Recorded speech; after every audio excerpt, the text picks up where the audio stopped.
and welcome to our very first, I'm honoured, SOS She Made It episode. The purpose of this series is to see these super successful, inspiring women who have certainly been incredibly supportive to me and who I've admired, and to get behind the scenes and how did you make it? How did you make your career? How did you build your empire? Because there's sometimes that it's very much an art, not a science, and you just have to roll with it. So I wanted to give you a behind the scenes and get a little bit like under the hood of Tally's success. So without further ado, here we go. My first question is, please tell us about this amazing message and your mission. So I say my main message right now is probably the title of my book. My book's called Train Happy, and ultimately I just want people to have a really good relationship with themselves, with exercise and fitness, with their bodies, because I think when those things are in a really good place, you can just fulfill your potential in life. And I think for so long, you know, like we as women, we become so preoccupied with negative self-talk and you know, not feeling good about ourselves, that it holds us back from, you know, going for that job, doing that class, right. Going on that date. It kind of holds us back from really doing what we're truly capable of. And so I really am passionate about just trying to, you know, get more people to do what they want to do and, like I said, fulfill their potential. And in the same breath, I'm also really passionate about kind of fighting for equality for all people, particularly in fitness. I want it to be a more inclusive, diverse space. I want more representation. And so, yeah, it's a really exciting time. It's been like such an evolution to get to this point. It hasn't been like I didn't wake up kind of 6-7 years ago when I started sharing online about this stuff, but it's been a real personal and professional journey. And I feel really, it's been like a really nice time of like feeling like I've kind of really found my purpose and feeling really passionately about what I do. So it's almost like you come into your own empowerment. Yeah, and I think that's like an age thing, a growth thing, being with around the right people and learning, lots of unlearning, and it's a constant. That's a constant process. But, learning and unlearning. Learning and unlearning. Yeah, it's a constant process, but it's been good. It's been, like I said, I feel really happy with kind of what my work is doing, and I hope who it can reach. Yeah. So take us back to, you've just left drama school, which I want to talk about a little bit later. You've just left drama school and you've gone, actually, I think I want to get more into the fitness space. You open an Instagram account and you have 0 followers. So I did my Instagram before. So I was at drama school, so I had the Instagram account for maybe 18 months before I left drama school. And in that time, I managed to build a following of, so this is like 2013, 2014. And then 2014, I think I had over 10,000 followers. Okay. And I had maybe, I think, because I remember when I went for interviews, I was like, I've got 13,000. I think I had roughly around 10 to 13,000. At the time, I wanted to become a personal trainer. But yeah, originally it was a hobby and it was just an outlet and it wasn't a professional thing at all. Because I was going to say, was it planned, or were you like, oh hey, might as well do that, post, oh that was fun? Was it completely organic, not planned? So everything I did on Instagram originally came from a place of I created a separate account that at the time was called Clean Fit Lifestyle. I cringe now, but that's what it was, because I wanted somewhere to share that was separate to my own kind of personal Instagram, because no one cared what I was eating or how I was exercising. No one cared. So I wanted a place, and I wanted to be part of a community, because I kind of found this fitness community online and I wanted to be a part of it. So how did you find it? Just from so I remember looking on Twitter actually, and I found hashtags like Fitspo and all that kind of stuff, which has been a blessing and a curse in some ways, because even though that got me involved in that community, it was to the detriment of my probably mental health at the time. Kind of come out the other side of that now, but there were negative aspects to that. But finding that community led me to meeting Xana and Vicky, who I do Fit and Fearless podcast with, and who we started Girl Gains with, and so those kind of connections are the real positive sides, and finding friendship and and a sense of belonging. And so you met them online? Yeah, I met them online. No way. We just followed each other on Instagram and stuff, and then we met. That was meant to be, wasn't it? Yeah, we met 5 years ago, over 5.5 years ago now, at a fitness event, and have been super close ever since, which has evolved into lots of things that we've just mentioned. So yeah, it was kind of so interesting enough, actually, whilst I was at drama school, when I was a lot more food and recipe heavy at the time, and I actually created an ebook of recipes that I sold. So you'd have to dig deep into the archives. Okay. This, so don't worry. I sold this recipe book, and I think I earned maybe like £300 or £400 or something, which at the time as a super poor student was huge. Incredible. Yeah. And that money paid for the deposit for my personal training course. Wow. And without that money, I probably wouldn't have been able to. I would have. Well, maybe I could have scraped together it somehow, but I really didn't have any money, and neither did my family. So I managed to fund that place on my personal training course, and I kind of did it on a bit of a whim. I knew I wanted to become a personal trainer and work in the fitness industry, but I didn't know I'd train as a personal trainer so quickly. However, it was always to do it on the side while still performing. So, like people teach your classes. Plans. Yes. Yeah, like people teach your classes. I'm sure there are plenty of performers who do it on the side. And I soon realised that as I started working in the industry, I really loved what I was doing, and I was thrown right into the deep end working in a big commercial gym in central London. When I kind of realised that performing wasn't for me, I knew I'd made the right decision to go into fitness, and I knew that that's what I wanted to do. So I don't miss performing or anything. Well, you still do. I do perform. It is totally using that skill set all the time, but I don't miss that. I don't miss the director feedback at the end. No. But I do. I use the skills and everything, but I know that fitness was where I was meant to be. Even if I am a very different person to what I was 5 years ago, this was the right path for me. Yeah, because sometimes running a business, I went to see one of my best friends perform recently. She's in Diana, the musical, in the West End. Oh, nice. And she was on stage dancing her heart out. And I was sitting there having a moment going, my career is so random. That's what I trained to do. And yet I've spent the whole day in front of a spreadsheet. Like, what was my life? But at the same time, drama school, performing is such a fantastic background for life, really. I think there's so many transferable skills. It's not as, I've learned how to act in a play on stage. I've learned how to stand on stage, take up space, own it, face my fears, step onto it, get through a massive challenge. It's just so valuable that you can carry through everywhere, can't you? Yeah, I feel really grateful actually for drama school. It taught me, well, I've always been a fairly confident, like the sound of my own voice kind of person. Hence drama school. Hence why I went to drama school in the first place.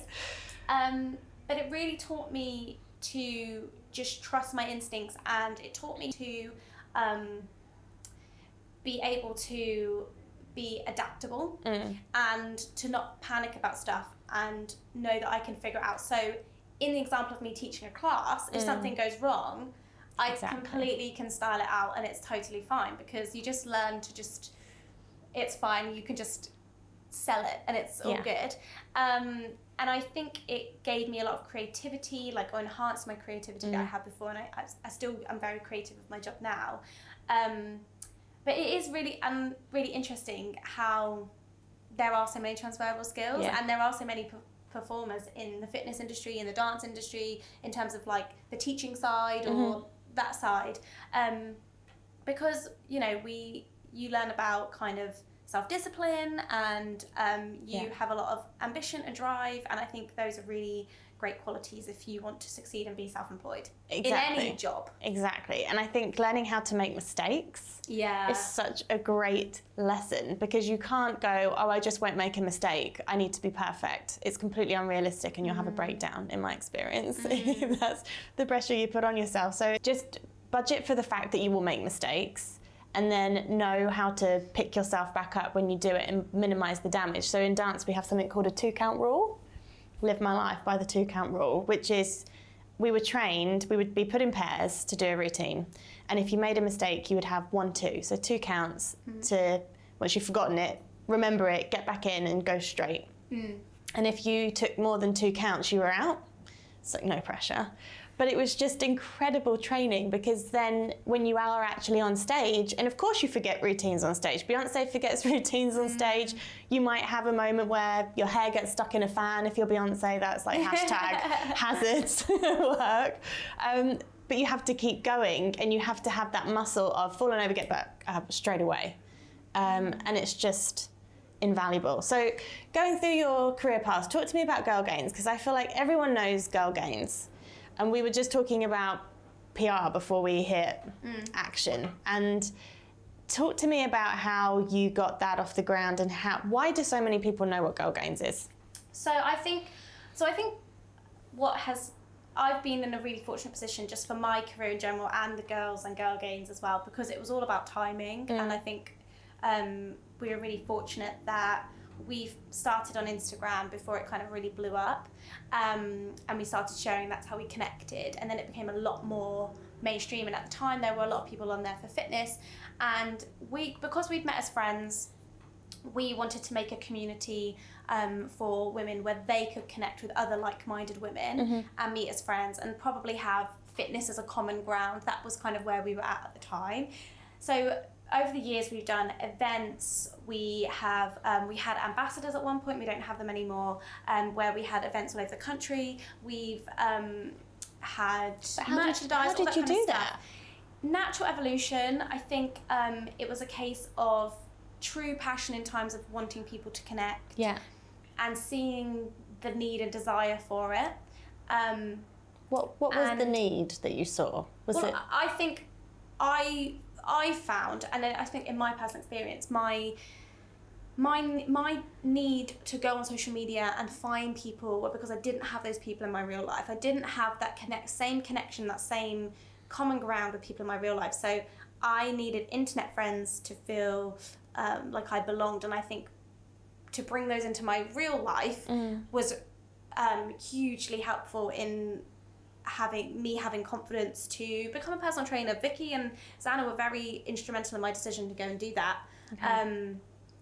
We kind of met at a crucial time, and when all three of us were like, I think we're going to change careers, I think we're going to change paths, and we were like, you've got this. And my other friends didn't really understand what that meant. Okay. And so I think it was to bring together particularly like-minded women at the time, who we felt could support each other, could cheer each other on, could bond over things that other people didn't understand. And I think that evolved into a really lovely community. And its evolution now in 2019 is the Fit and Fearless podcast. So we each individually have a load of stuff going on our own. We spin a lot of plates between us, all three of us. And so we've kind of evolved Girl Gains now to being really the podcast and being a place to ask questions, have discussions, somewhere to learn, somewhere for informative discussion. And we're really proud of Fit and Fearless now as a podcast. Yeah. And it's really nice that the same people that were kind of coming to events and who we got to meet are still tuning in and gaining something from the podcast. The Girl Gains kind of catchphrase was empower, educate and inspire. So we always wanted people to leave an event feeling, stronger, better, have more self-belief. Yeah. And that really came with the empowerment. And the inspiration was ultimately just wanting women comes back to fulfilling potential. Yeah.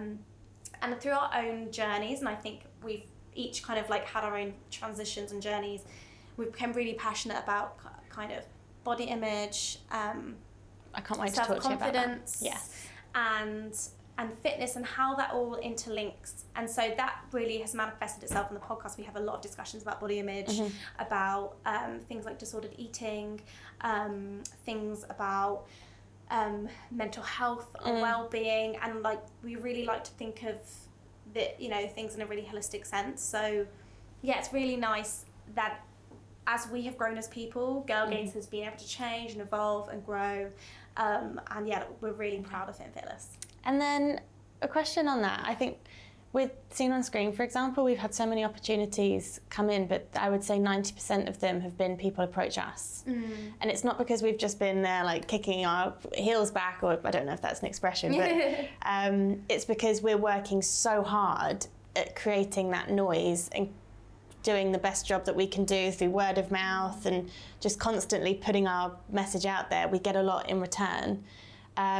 So do you feel that, like with Girl Gains, with podcasts, with your book, are you constantly out there making cold calls, being like, hello, you know, I'm Tally and this is what I do? Or do you feel like it's more, you put yourself out into the world and then what comes in and you choose from there? So I feel like I've been in a very fortunate position, and the girls and I've been in a very fortunate position whereby we were approached to do the podcast by a producer at the BBC. And that must have been a good day. Yeah, we were like, you're like, yay! Who is this person? Is this real? And so Vicky went along to the meeting being very sceptical, thinking like, are we gonna, like, is this a thing? I would have loved to have seen Vicky at that meeting. Yeah, me too. And then it turned out it was quite legit, and so we pursued it. And similarly with the book as well, I've been working with a business coach for the last kind of 18 months, and for probably like 8 months, probably for 6 months really, maybe about 6 to 8 months leading up to, because I also got approached to write a book, leading up to that was really a journey of me, because I kind of knew what I wanted to say, but I just felt like I was going through a very much a transitional growth period personally, and I felt quite lost in my message and what I wanted to say online, and saying something a bit different felt really scary. And really truly putting myself out there with perhaps a different opinion than everyone else felt like terrifying. And I didn't quite have the confidence to do it, and so working with a coach, he really just helped me kind of figure out my own mind and help build up my confidence to just go and do what I really want to do. And so by just simply coming up with ideas and seeing them through, and really coming from a place of staying true to my values, which is the main thing, I started working on projects that got the attention of a publisher who ironically had come to a Girl Gains event like 2 years previously. It's always the way, it always fits together. And she really resonated with content I was putting out there. I created a free program. I did a free 4-week program, and then in January 2019, it was still in the same year, I did a free 8-week program. And it was quite a holistic approach to fitness, talking not only about mental health, intuitive eating, and the fitness side of stuff. And she really resonated with that, really resonated with what I was putting out on social media, and kind of approached me. And I always said, I'm never going to write a book. I don't have anything different to say than anyone else. I feel like there's lots of fitness books out there. I don't know what I would say. However, because I was able to work with a coach who gave me the confidence and really helped me on my own kind of journey of learning and seeing things from a different perspective, by the time this rolled around, I realised I actually had got plenty to say. And actually I think there's a lot of stuff that's being said in Train Happy that has never been said in a fitness book before. So I'm really excited about it. But it's really funny how everything is a series of events. And even in not related to those things, there's been other opportunities I've been given that I spoke to a journalist 3 years ago and gave them a quote for an article, and they contacted me for a job 2 years later. And there's been so many instances of that where I think really, if you really want to have a long-term career, I think just be really kind, diligent with your work. Patient. Stay true to your values. Do what feels right for you. And as you said, I think eventually everyone has their time, everyone has their moment, and it is patience. And there were times when I questioned it, and I was like, when is it going to be my turn? I want it now. I wanted to do certain things, and I felt like people weren't coming to me, and but it's because I wasn't being true to my values then. And I felt like once I started to figure out what I truly believed in and how I could really, use that in my work, that's when things have started. There's been this role of momentum, and so I'm just going with it. So me too, to a degree. I feel like I basically tell the tide where to go, and then I roll with that wave that I've set for myself. Because I'm a naive optimist. Because I have grand visions and plans and ideas, and I always just tell myself, like, you're just going to gradually work towards this. Ultimately, I want to have my own gym. I want to have my own gym chain. Oh That's my the God, big goal. amazing. That's the big goal. And all these things are deviations of that plan. But I know that they're all going to contribute to it. Like the book was this is now the next year of my life, and that wasn't planned at all. But I know that that's going to help me in my long-term dream. It will. And it's really interesting how I just keep putting it out there in the universe. I say it, I tell people. And I know that, like, eventually I'll get there. That's very namaste. Yeah, but I kind of really do believe, like, say it and you will start working towards things, even if you don't realise you are, because you've put it out there. And once it knows, so I just tell people to keep me accountable, partly. Yeah, because that was a massive game changer for me. When I have really big goals, sometimes I can hear myself talk about it all the time. And I think, I don't want to be that person that says I'm going to do this and this and this, and then a year later they check in, I'm like, oh yeah, that goal that I had, still, talking about it. So I said to Rachel, who does our marketing, Rachel very well, I said, when we did our funding round last year, I was like, Rachel, do not let me be talking about this in a year's time, like force me to do it. Yeah. To the point where she drafted up the Instagram post to announce it, and she was like, I'm going to go live with this. And I was like, okay. But I think, dreaming and then putting a team around you that, one, supports you, two, that doesn't bullshit you and tells you the truth, and three, makes you accountable. One thing I was going to say as well about the naive optimism was saying, and I'm sure you're the way, like, I will have a goal and a dream and a vision, and I don't see obstacles to get there. Like, that's not the way my brain works. I will be like, oh, I'll figure it out. I'm going to figure it out. Like, with this gym situation, don't have any money, don't have any investment, don't know. But I just if I keep thinking about it, I'm going to meet the right person one day, and I'm going to, I'll figure it out, I'll get there, like, it will happen. And obviously having a business coach has helped me, like, put some processes in place.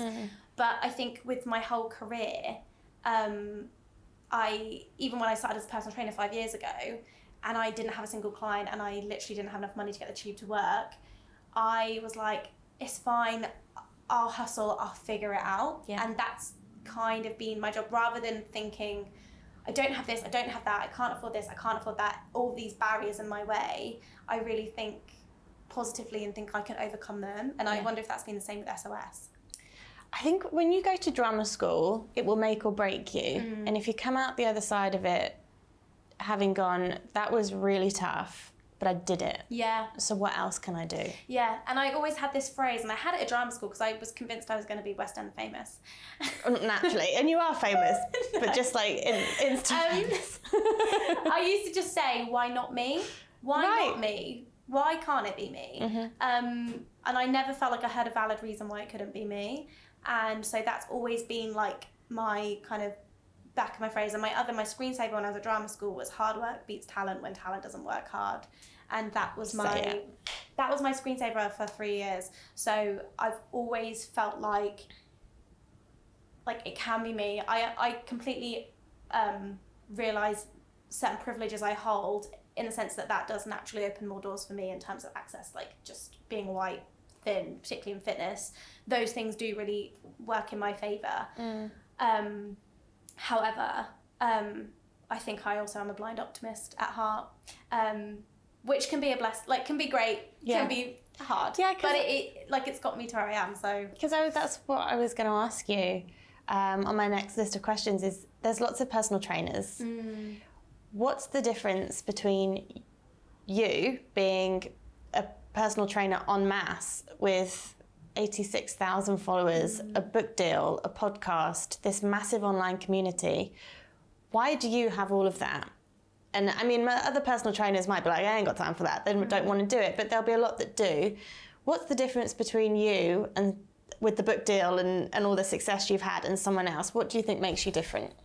Well, like I said, timing was really crucial for me in terms of initially just getting in there early. I think it's way harder now to build a following, which is probably not great advice. But I do think you can do it. Yeah. You totally can do it, but I think it's harder. And I think because I got in there early in terms of the fitness space and in terms of the influencer side of my work, no one was doing fitness influencing when I started doing this. And actually in the sense of business and PR started to reach out to fitness people because they were taking on more brands. There was more opportunities for fitness stuff. So that was also a case of timing. And there's a certain generation of us fitness influencers, including people like Xana, Vicky, Alice Living, Hazel, the food medic. We all started at the same time, and that's why we all know each other from events and stuff, and we're all going to the same stuff. And you build those connections early on in a business. And you know, if you're not a dick, if you're, like I said, if you're just like nice, then people remember you, and you plant seeds, and everyone you meet is an interaction. And someone said, one of the guys who I used to work with in, you know, my fitness first gym back in the day, always said to me, everyone is a potential client. The barista at Starbucks is a potential client. One of my clients I met on holiday, and they contacted me a few months later and said, can we train?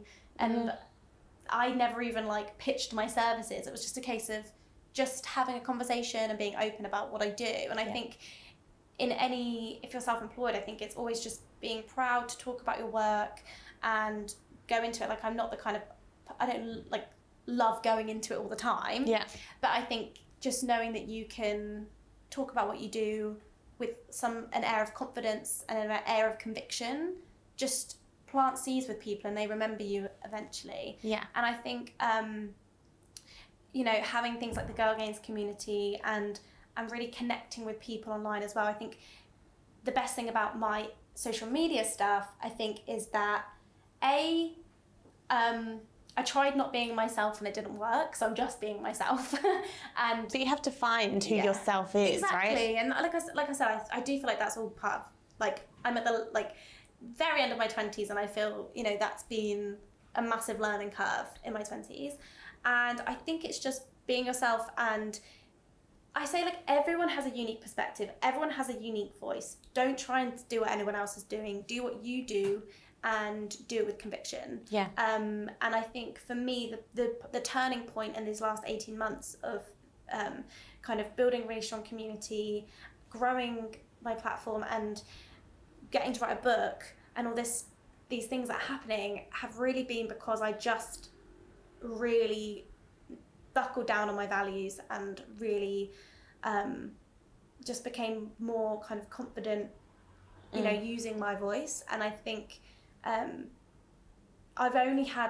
really lucky to only have had really positive feedback to that, which is encouraging. Yeah, but I think when it comes from such a place of love, you will get a lot of love back, right? Yeah, and I think when I think in the kind of fitness wellness space, a lot of it comes from, like, people really care. Like, people are, you can see through people who are there just to make money. And I think when people are truly passionate about what they're doing and they care, that really reads, because there are plenty of people I follow and I'm like, I know how much you genuinely want to help people, and I see it in the way you speak, the way you hold yourself, just the captions you write. Like, I see it all, and it feels so genuine, and so I'm so drawn to that kind of stuff.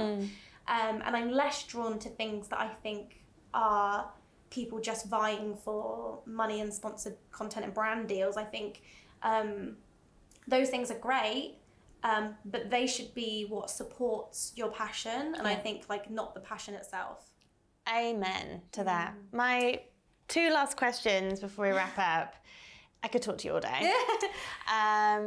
Is what advice would you give to our instructors on the hustle who have just started their side hustles and they're like, okay, where do I start? Top tip, what would you give them? Well, enjoy it, because this is your side hustle. If anything, this is going to be hopefully part of a hobby, and it's going to be something that you enjoy. And I mean, I think it is an absolute blessing to be able to teach people, to be able to work with people. I've done your classes, and like dancing was my least favourite thing at drama school, and it was fairly traumatic at points. So to come to your classes and leave with a massive smile on my face and feel good about myself and feel just that kind of like light, content feeling, I think that's such a gift to give to people. So I think just be really aware that you can make someone's day, and that each interaction, each opportunity is a chance to lift someone up, and get excited about that, because someone can walk into, this is the same with me teaching classes and clients, it's like someone can walk into a class, have a crap day at work, had an argument with their partner, you know, fallen out with their friend, but they can come in and they can leave in a better mood. Exactly. And like that is such a gift to be able to give that to people. So just be really excited about that gift. And second of all is everyone's a potential client. Don't be afraid to talk to people about what you're doing. Get people to come along. Invite people all the time. Invite any contacts you meet. So I always invite PR, press, other influencers to my classes. And don't be afraid to do so. Don't be like, oh no, they'd never want to go, they won't want to talk to me. Yeah, I just yes, say they like, will. I just say, you know, and I never put any pressure on anyone, but if I'd never met you before, I say, oh, you should totally come to class one day. Just let me know. Just send me a message and we'll sort it out. Because those people, when, you know, not only are you giving something to someone, but they get to see you really do your thing. Yeah. Sometimes you can kind of talk about what you're doing, but I think people really need to see you doing it sometimes Absolutely. to truly believe in it and be in the atmosphere of the class. And in terms of social media, I would say,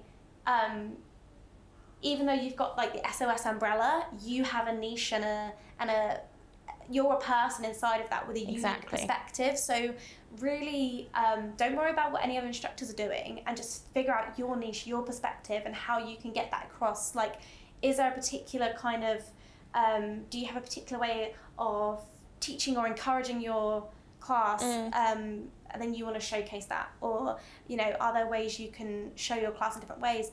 Or can you edit videos really well and you can create cool content? Like, is there a unique perspective you have? And use that.